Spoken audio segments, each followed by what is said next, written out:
You can steal this 3-step framework to go from lead-focused HVAC marketing strategy to revenue-focused HVAC marketing strategy. So the first thing is a mindset change. You need to change your mindset to revenue flow, not lead gen. So lead gen is transactional. It's getting the next one in the door and moving on to the next one. Revenue flow is much more relational. It's building a relationship with your customer throughout their entire journey. So when you think about the customer experience at an HVAC business, it's an inbound lead, it's getting a sales consultation, it's getting estimates, it's maybe getting financing, it's scheduling the job, it's having the job completed, hopefully no callbacks, and then it's maintenance on the job in the future. Each step of the way, you are actually marketing your business. And by focusing on the relationship through that process, you can identify where your business is leaking revenue flow, whereas leads are just at the top of the funnel. And if you're only focused on getting the next one, how are you going to make sure that those leads are actually turning into revenue and that you're actually accelerating revenue? Number 2 is to use better KPIs. So I'm going to keep saying this, but cost per lead is such a damaging metric when you're evaluating your marketing strategy, because you don't know how well those leads are matching to new work in the CRM or if they're actually booking jobs. So we like to look at match rates, which is the percentage of those leads that end up in the CRM with a new opportunity. We like to look at book job rate. We like to look at the cost per book job.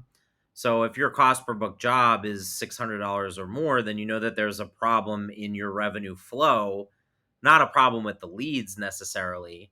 And if your match rate falls below, say, 25%, or if your book job rate falls below, say, 18%, and this is based on data that we've collected from thousands of leads, you have a problem. But if you're only focused on the leads themselves, you're going to see that the lead numbers are high and you're not going to know that there's an issue.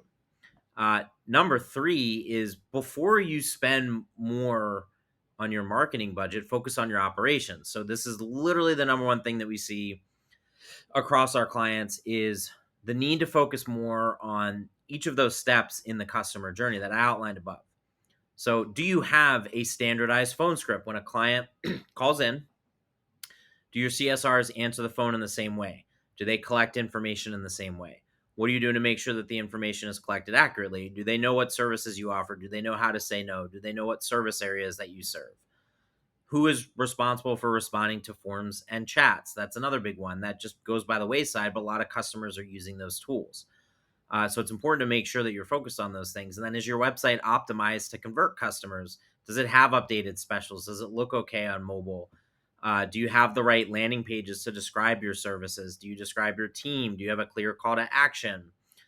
If you just go right into buying more leads, those leads might not go through the revenue flow process because of gaps.